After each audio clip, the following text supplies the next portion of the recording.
and go over the roles for this evening. Could I hear from John, the grammarian? Can you tell us a little bit about what the grammarian does? So the grammarian has basically 3 responsibilities. One is to provide the word of the day, which this evening will be furlough. No, you changed it. I didn't change it. Who changed it? Donovan changed it. Yeah. Why? Did we have a theme going on? Yes. Okay. To think that we Since it's saw been it on shifted to one- me, I'll change it back to To nerd. think that we saw it, and the reason that it was nerd was because nerd was created by Theodore Gazelle, whose birthday is on Saturday.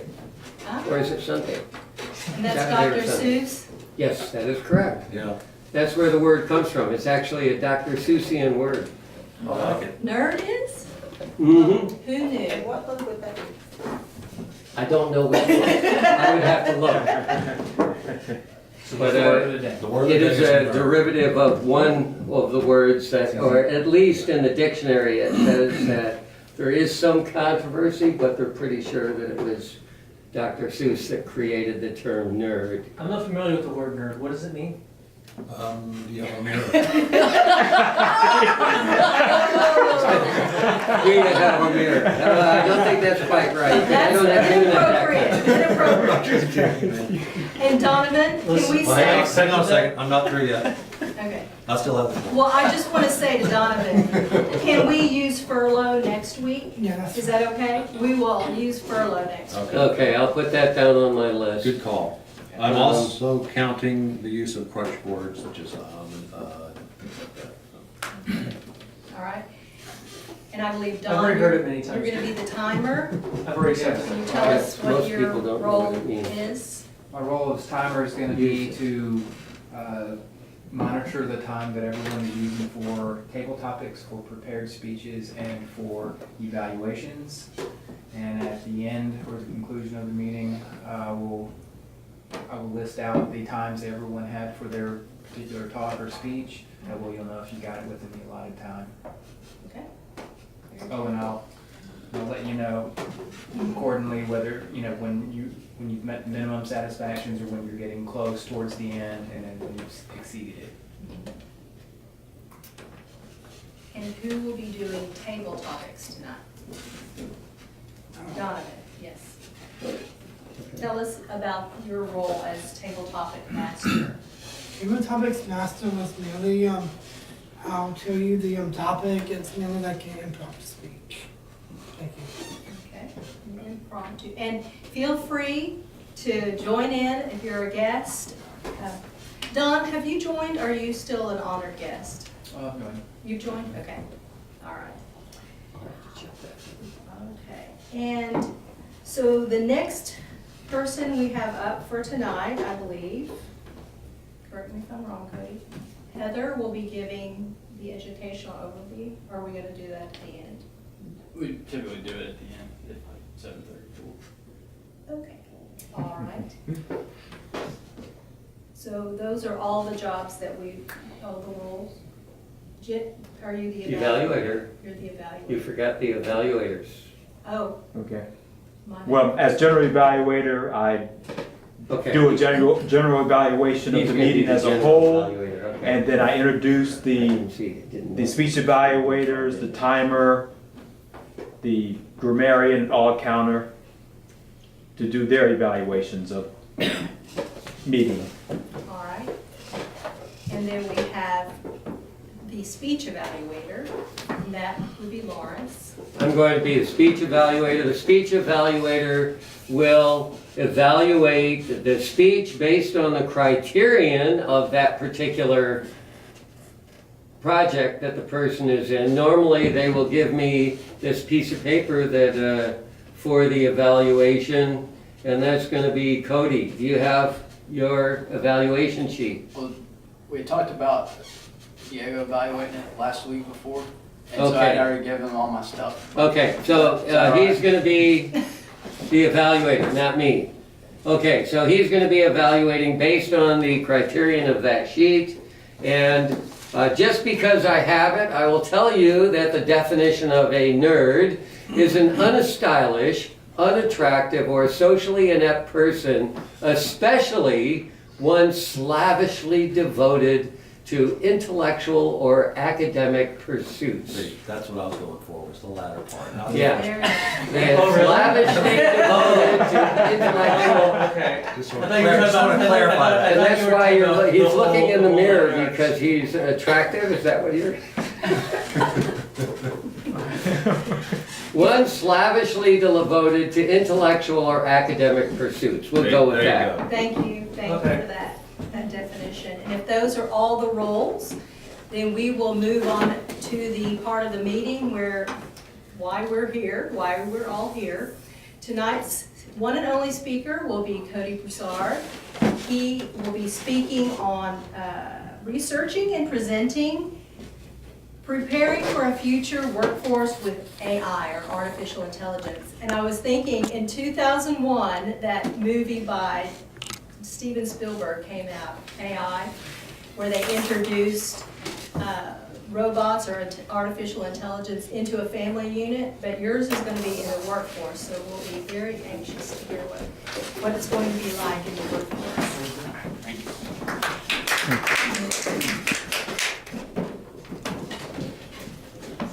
Hello, my fellow Toastmasters, honored guests. I have a question for you. It's rhetorical, so you don't have to answer, but have you heard of the fourth industrial revolution? I know some of you might be going back to grade school when your teacher was talking about the history of economics. And were you sleeping during that time, or you just can't remember? Well, if you're worrying that you missed the fourth industrial revolution, don't worry, it hasn't happened yet. But according to some experts, such as Guthrie and Jensen, a group of global consultants, or a group of nerds, they say this next revolution is near. So what does this mean for the future workforce in regards to this next revolution? Well, one of the industries that's going to be really focused on is artificial intelligence. So in short, most people are going to need to develop some new skills to adapt to this future. Now I'm going to talk about some of the industries that might be impacted by automation. Telemarketing, tax prep, real estate brokers, credit analysis, loan officers, payroll clerks. These jobs all have something in common. They take in data, they synthesize and analyze it, and then input it into some type of database or output it in another way. So AI is going to be really good at doing this. It can analyze big sets of data, come up with commonalities, answers from that, and do the work that these types of jobs do. On the other side, we have jobs that really won't be impacted much by AI, so they really don't have to worry too much. On the medical side, we have physicians, nurses, pharmacists. These are high-touch human jobs, and so you don't have to worry about walking in to your doctor's office and having to talk to a computer or robot, so that's good. Then you have technical jobs such as engineering, data scientists, and computer system analysts. These type of jobs will actually be building the systems that AI will be working on. And then you have leadership jobs, CEOs, sales managers, PR managers. We're still going to need people to lead organizations and to lead people. So after hearing what jobs might be impacted, you might be thinking, if you're in one of these fields, like, what can I do to improve my chances of being able to work with this new technology? Well, there's 4 skills that you can improve on and sharpen to prepare. And they're actually not very technical. You might think, well, I don't want to go learn computer programming or go back to school and become a data scientist. These aren't very technical skills. The 4 that I'm going to talk about tonight are complex problem solving, creativity, people management, and emotional intelligence. For complex problem solving, AI is going to get better and better at solving straightforward logical problems. For example, when you ask Alexa or pick up your phone and ask Siri a question, it takes that information from your voice, translated into a language the computer can understand, then analyzes a big set of data, gets the answer, and then outputs it in a nice, friendly voice that you choose. So this is a skill and a problem AI is good at solving. It's not good at solving complex problems with a lot of different variables. So to improve your ability to be relevant in the future job force, you need to get better at solving complex problems. One tip to become a better problem solver is from Bill W. Tillery of Arizona State University. He says you need to understand the problem fully. That means reread it once, twice, maybe 3 times. Get a good grasp of the problem. Then you might need to break it up into steps and solve each step one at a time, and then combine everything to solve a problem. We have some engineers here very familiar with the concept of solving problems, and we all know to get better at solving problems is just practice. So if this is something you're interested in improving, there's a lot of resources on the internet where you can get sample problems and work through them. The next skill is creativity.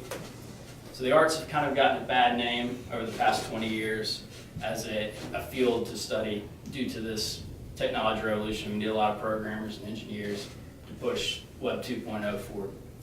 However, according to Adobe, most creative people will actually benefit from AI in the future because AI will give them the tools to where they don't need to have the technical skills to take their big idea, their artwork, or their systems and processes that they create and have to manually input those. They can use AI as a tool to put them on the mediums that they need. The next skill is people management.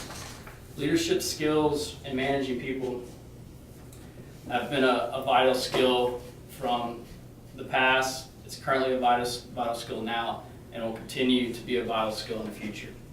So all of us here right now, we're actually preparing for this future of AI by being a Toastmasters, sharpening communication skills and leadership skills by being in clubs like this. So continue to learn and grow and improve your leadership skills. The last and final is emotional intelligence. Megan Beck, a writer for Harvard Business Review, states that you don't really want to go toe-to-toe with the skills of AI. You're never going to beat the computer and the stuff it's really good at. So you should focus on skills that AI will really probably never be able to achieve. And that one skill is emotional intelligence. So work on becoming a better listener and read up on emotional intelligence, and being able to lead and study people's emotions is a very important skill. And will help you prepare to fight against, not fight against AI, but work with it. So after going over these 4 skills, I do want to leave you with one final message. So this was just a short sample of things you can learn, but the key to staying employed against new technology is becoming a lifelong learner. We're going to need to adapt to AI in the near future, but there's going to be new technologies that come along. We're going to continue to have to learn. So stay hungry for knowledge, and you will always be a great asset to your company or your own business. Thank you. Great job, Cody. Thank you. I'm so happy to know that my skill set will probably not be taken over by AI. Which I talked about last week with writing. We're moving on after that great speech. Thanks for teaching us all these things. That's very interesting. We are going to go now into our table topics. And Diego, no, I'm so sorry. Donovan, you're going to be our table topics master tonight. Thank you. Thank you.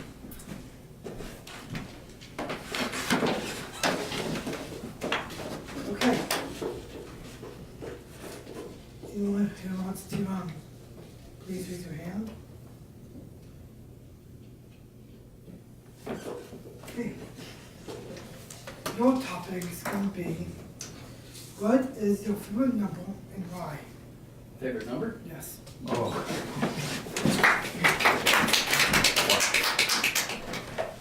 My favorite number, well, this goes back to grade school days when I played youth soccer. And for some reason, maybe it was the first team I was on, I got the number 3. And then the next year, coach would ask, well, what number would you like to be? 3. So that kind of continued through my youth sports And it's really the only tie to a number that I can currently think of. So I guess number 3, because it reminds me of when I used to play soccer in the good old days, when I could play competitive sports and not have to worry about getting hurt and not being able to make money to get paid, is why number 3 is my favorite number. Thank you, Donna. Please raise your hand. The next person. Okay, Lawrence. For you, in this room, what has been the most interesting speech you have heard and why?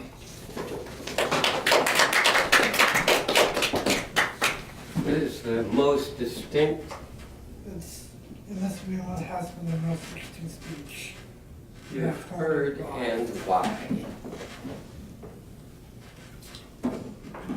Well, I have had, the topic of my speech, or my table topic is, what is the most interesting speech I've heard in this room and why?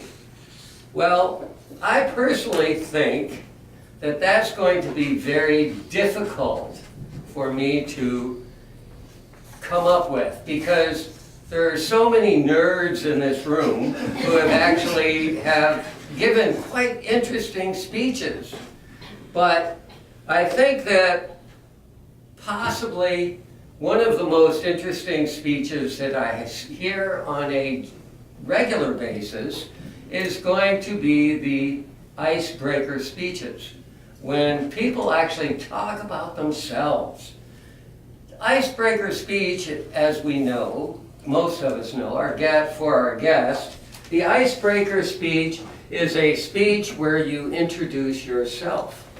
So we are the most knowledgeable people about ourselves, at least most of the aspects of ourselves. And so we can be the real nerd about ourselves. And so when we talk about ourselves, generally we're animated, we're excited, we become really good at presenting ourselves. So I think overall there is not a single speech that I could consider as the best, but I do think that the icebreaker speech is the best type of speech that I hear in this room. Thank you, Mr. Topic. Okay, next.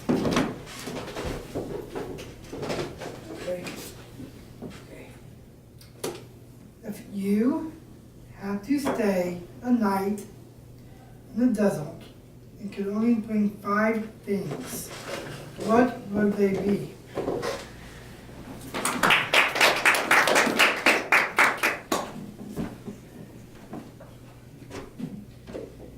If I were to bring 5 things to the desert, what would they be?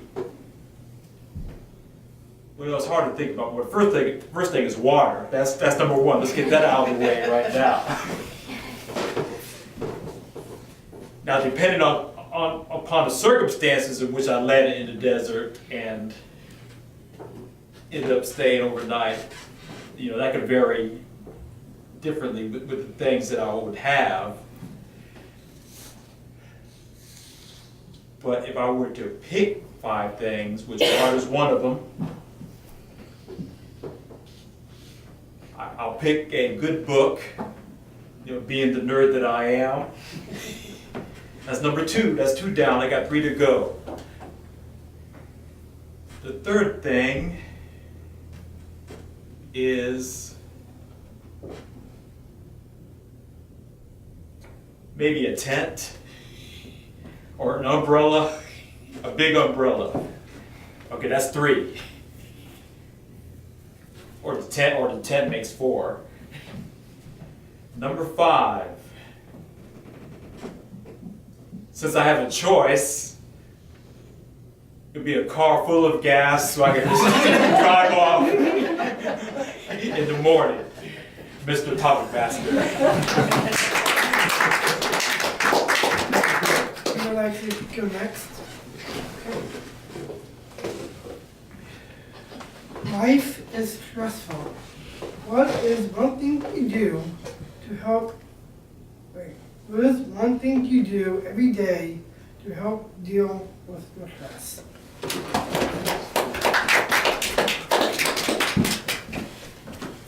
Donovan asked a really good question for me to think about. It's about how to handle stress, because life can provide a lot of opportunities for stress and is a source of many different types of stress for me.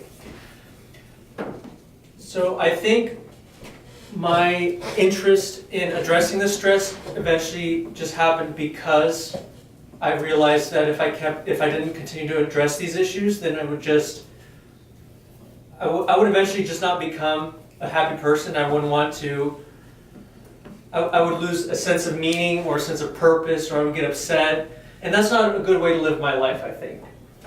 And being the nerd that I am, I went out of my way to read as many books as I could on the subject, or watch YouTube videos on the subject matter in order to pick up important skills and what other people have done in order to address moments of stress and what techniques they use in order to keep a calm sense of being. And that's where I learned about meditation and the mindfulness, the insistence and importance of mindfulness and being aware of what's going on, what's your internal dialogue going on a regular basis. It's important to be aware of what thoughts are going through your mind, so that way you are not controlled by them on a regular basis and you don't succumb to impulses and anxiety, for example. So I use meditation as a frequent method to reduce my stress throughout the day. Good question, Donovan. Thank you. Okay. Who would like to be next?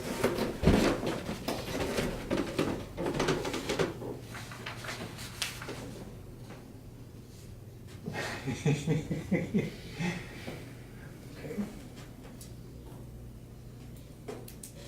Okay. Your topic is going to be, if you became a billionaire, what would you do first?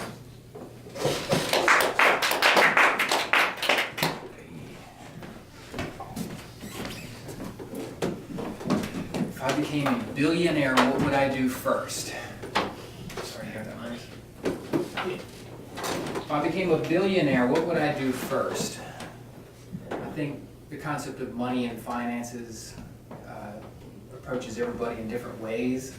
For myself, leading to stresses that might be due to finances.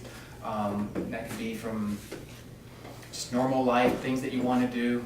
But if you had $1 billion, you might be able to remove some of those financial stress and be able to apply yourself in manners in which you find fun, helpful, or beneficial for society. I think for my most part, I would take care of my immediate family to make sure that they had the freedom to pursue what they wanted to pursue without being boxed in, without being forced into a particular path that they felt that they might have to follow.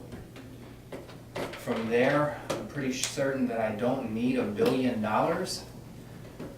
but I think I could probably share it with as many people as I can.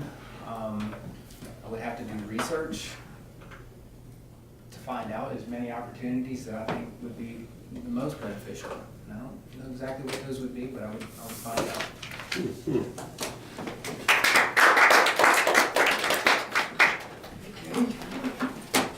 Who would like to go next? Okay, everyone.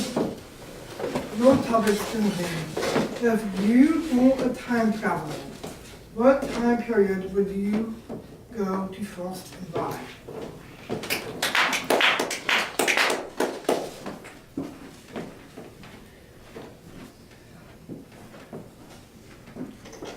Fellow Toastmasters and honored guests, if I were a time traveler, what time period would I go to and why? I've never really thought about this question, even though I think a lot of people have been kind of asked it before, but what time would I go to?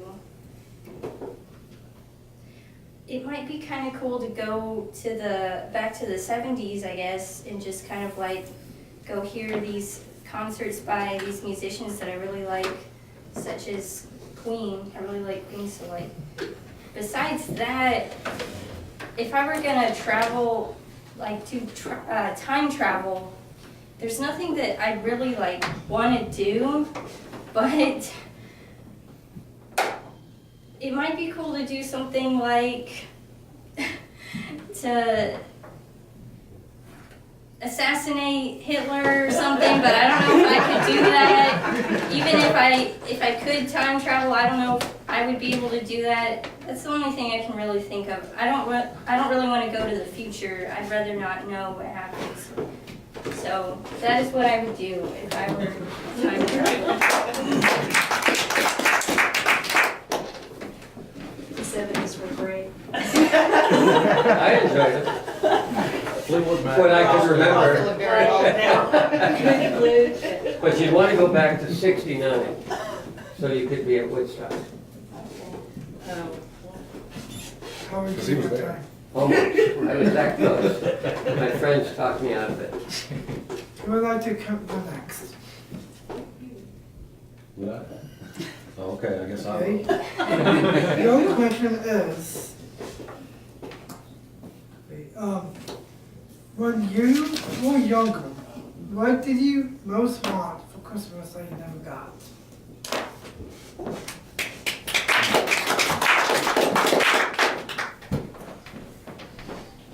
Thank you. Hello, Toastmasters, distinguished guest. I've been asked when I was younger at Christmas something that I never got.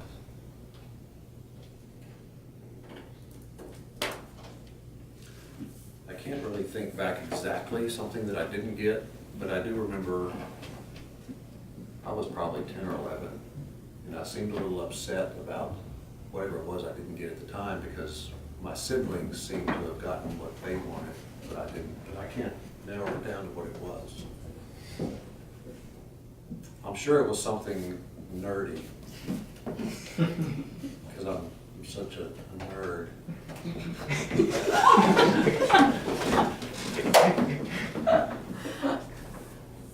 Not as much of a nerd as my brother. That's about all I can think of. Who got what he wanted. Yes.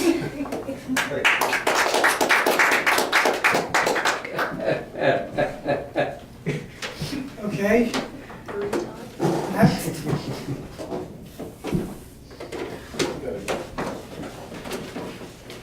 Okay. Think about financial things. If you have a line for Christmas, okay. Would you rather cut down a tree or buy a stump out one? Cut down a tree or, Cut down, okay, for Christmas, okay. would you rather cut a tree down or buy a stump out one?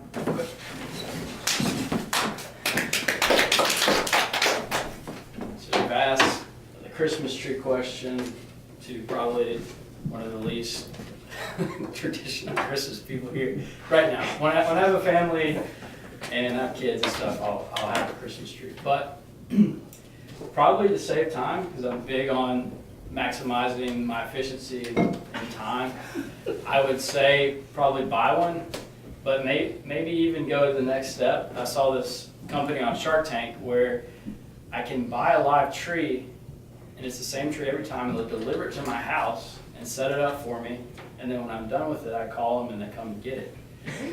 So I'm not sure if they're still in business, but that might be, if money's not an option, that might be the go-to solution for me. So, thank you.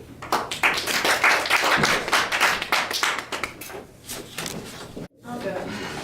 Okay. For you, your topic is going to be, what does the quote by Henry Nevin, without distance, Christmas cannot cure, mean to you? Without Without distance, Christmas cannot cure.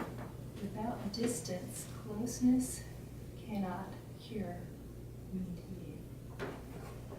Without distance, the question is, that I've been asked is, without, what is the quote? Without distance, what does, may I read that again? Without distance, closeness cannot cure. absence makes the heart grow fonder. That's what that quote means to me.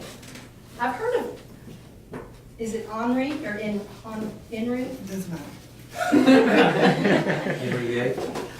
I am. I am. I've heard of this man before. I think he's maybe a Christian philosopher, I don't know.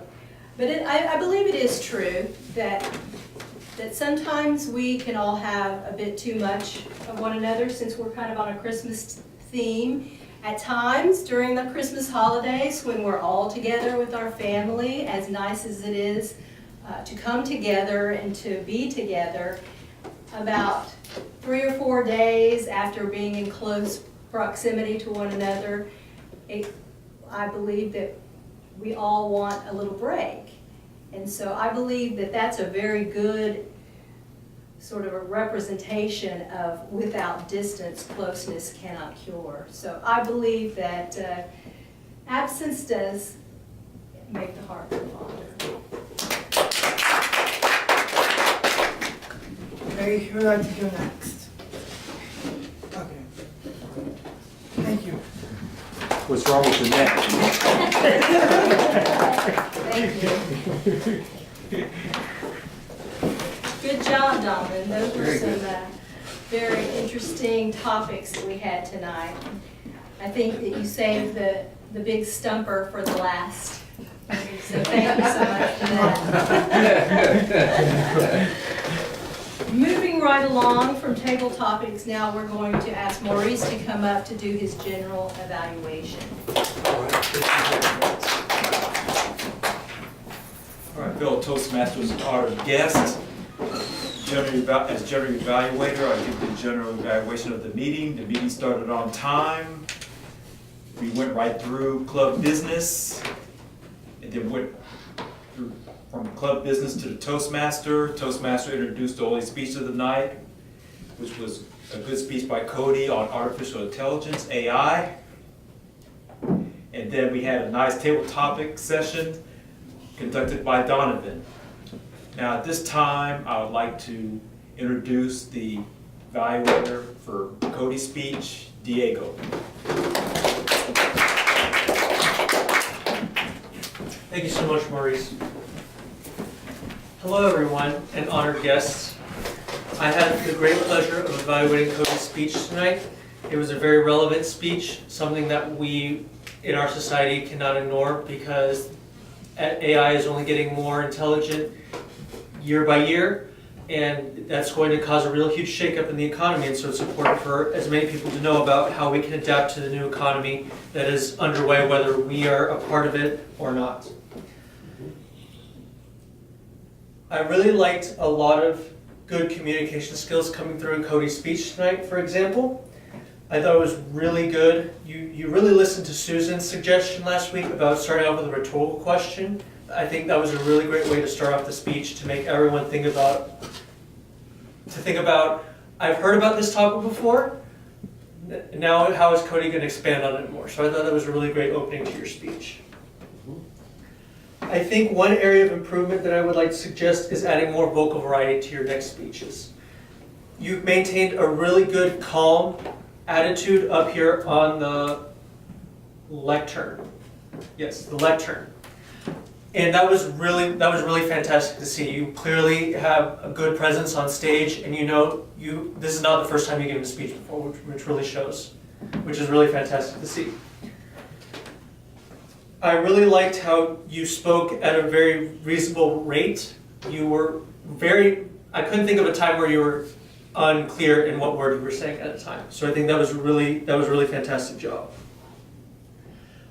I would like to suggest for the next speech you work on memorizing it more, because while you did have good eye contact throughout the speech, a frequent use of looking back at the notes really kind of broke your attention and connection with the audience every now and then.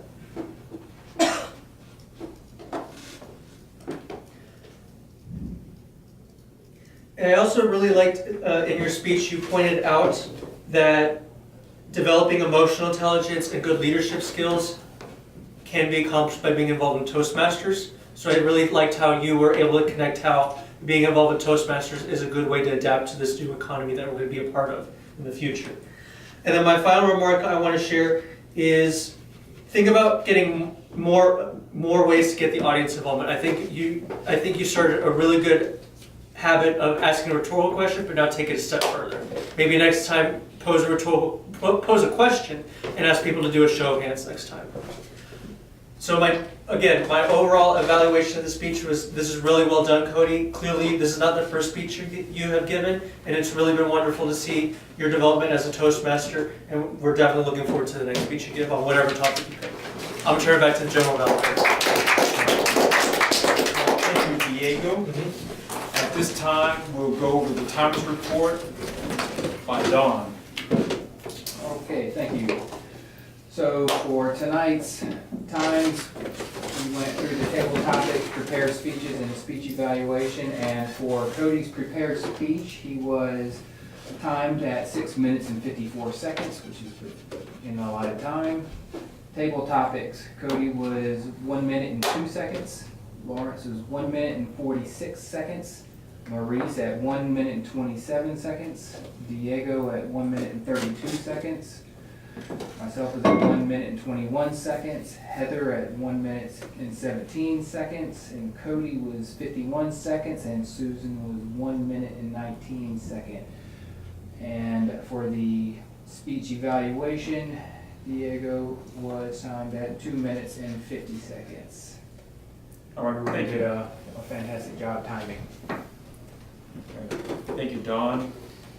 At this time, we'll do the all counter and the grammar. Were they separate tonight or were they the same? It's the second. Okay, with John. I think the overall theme tonight was using the word so. It seemed like there were several people that tend to use that throughout their speech, but it was more of a crutch word, I guess, than some of the others. But that's not bad. The word of the day, Cody used it once. Lawrence used it twice. Maurice once. Diego once. And I did it 3 times. Not that this is a competition. Overall, the English language, I think, was used appropriately. I didn't find any major mishaps or mispronunciations or anything like that. That concludes my report. All right, thank you. At this time, I will relinquish the lectern back to the Toastmasters. Thank you. Thank you, Maurice. Appreciate that evaluation and speech evaluation. Next, we're going to invite Heather to come up for her educational overview.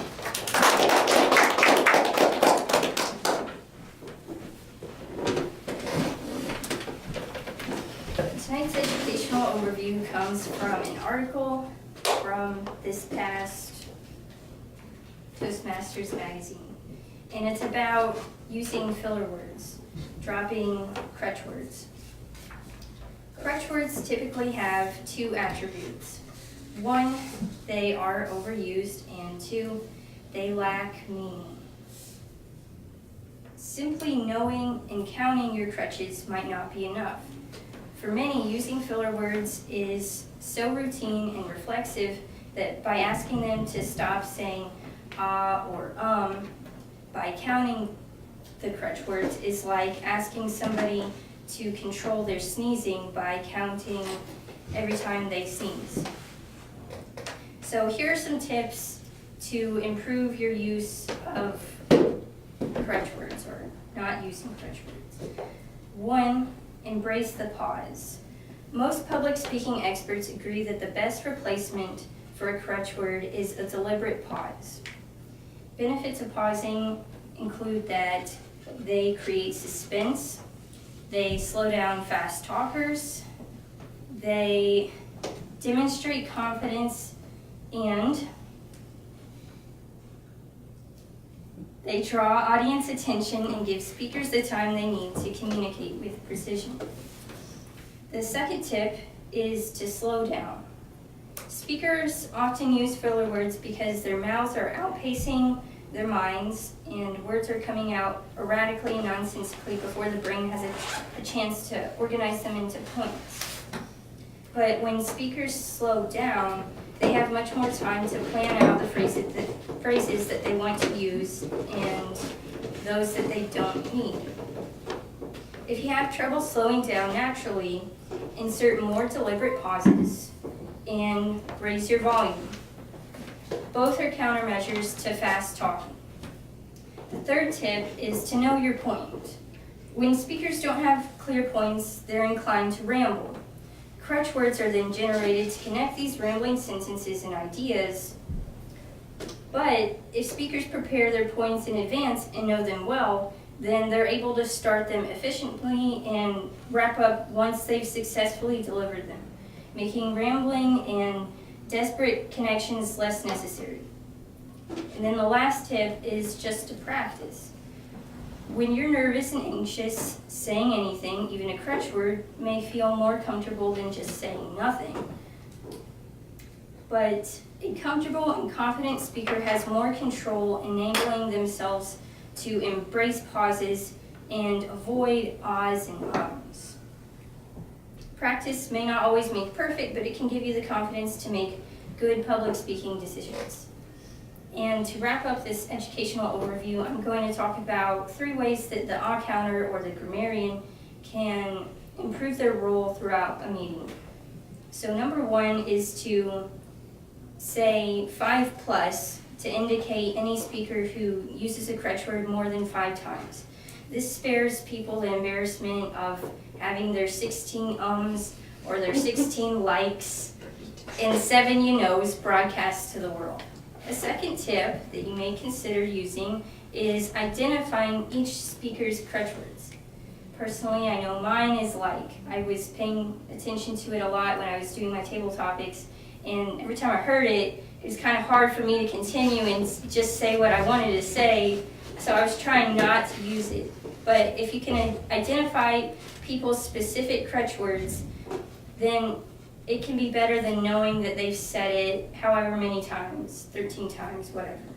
And then the third tip for the ah counter is to encourage speakers to substitute pauses for crutch words and to praise speakers who use pauses effectively for control. And also to just remember that the ah counter is not just a counter, but a coach. And with that, I will relinquish the lecture and back to our Toastmaster.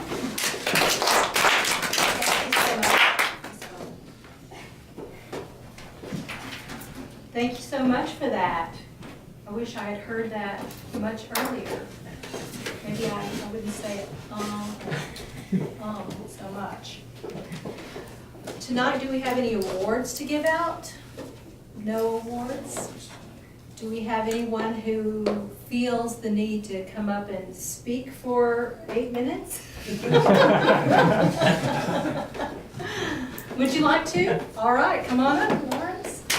Yeah, unfortunately, I don't have a big internet connection. First of all, I want to ask, are you doing your speeches out of order, or are they all exactly in order? This was a research speech. I'm doing it in order. I did. So this is a 4th speech. This is going to be the last speech for this Yes. for this level. So he has just finished his level number 1 in his first pass. Now, an interesting little thing that I pulled up here that I just thought you might enjoy. I figured out, thanks to our guest, I did find out where the word nerd comes from. It comes from a book called If I Ran the Zoo. And it says, on that particular page, it says, then the whole town will gasp, why this boy never sleeps. No keeper before ever kept what he keeps. There's no telling what that young fellow will do. And then, just to show them, I'll sail to Katu and bring back an e-chunk, a prep, and a prue, a nurgle, a nerd, and a seersucker too. And this, my friends, is a nerd.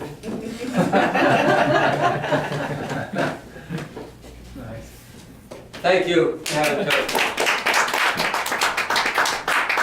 Well, I appreciate that. I really had never, I thought I had that book. Did you say put me in the zoo? No, if I ran the zoo. If I ran the zoo. Yeah. Okay. I thought I had all the Dr. Seuss books growing up, but apparently I don't have that one, so I didn't know what a nerd was. Yep. Does anyone have any other thing that they would like to mention? Would it be cool if we go ahead and assign next week's roles? Absolutely. I think that's a great idea. I'm just gonna go ahead and say that I have 2 exams coming up next week, so I will not be able to be here next week. Sorry that I'm suggesting roles when I'm not available. And I will be. That's how the cookie I'll crumbles. be on vacation. You're gonna be where? On vacation. Okay, I am looking to do my icebreaker. okay. I don't wanna miss it. Can't do it. I would like to do a speech too. I'll probably want to do a speech, but not this meeting, but the next. I've done the. All right, the icebreaker and Heather. Okay, Don and Heather for speeches. I'll do table topic. And, okay, Cody for table topics. Okay, We'll be out of town. next week is Lundigodar, right? Yes. Yes. I won't be here. What did you say, Lundigodar? Lundigodar. Oh, Lundigodar. oh, yeah. Fat Monday. That's right. And I do recycling at the parades on Lundigodar and on Mardi Gras. Excellent. So I won't be here. There won't be anyone to listen to your speeches next week. And we'll have a lot of guests. Yeah. Yeah, bring a lot of And guests. a lot of new people. Well, Maurice will be here. Yeah. I'll be here. What are you gonna be doing, I Maurice? could be Toastmaster. Heather, will you be here? Okay. Yeah, she's gonna be doing a speech. I'm not Hopefully sure, Cheyenne can make it. I'm not sure if Jeremy will be here. He's in Kansas City for training this week, so if he missed tonight, he may or may not. I'll have to check. Okay. Maybe I can. Okay, do you know how to get on to Easy Speak and create your icebreaker? Okay, if you do that, then it's gonna make it easy for me to get in there. Okay, no, I don't know that, but I can certainly work on that. You just request speech. on If the- you, yeah, I can help you if need be, or. When you go to the you're- agenda page, Mhm.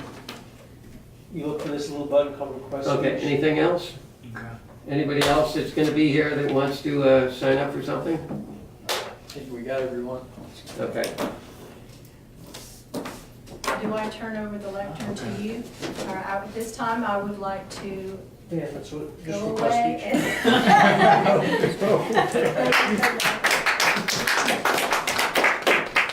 Yes, Lawrence. I would like to make one more suggestion. I have been trying to create a theme in all of our meetings.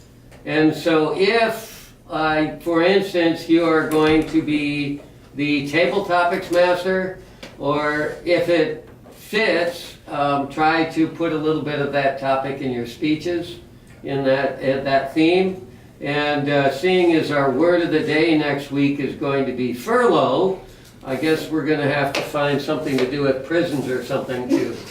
Well, yes. Man, a prison thing. Or maybe the military. Or military, okay, or something. Yeah. Leave of absence as I'll have a. some type of theme that has something to do with furlough. Thank you. Okay, and isn't a furlough a distance too? It is. Furlong. Furlong. Yeah. Furlong, oh, different. Close. My language, my English language was never very good. All right, thank you, everyone. Great meeting.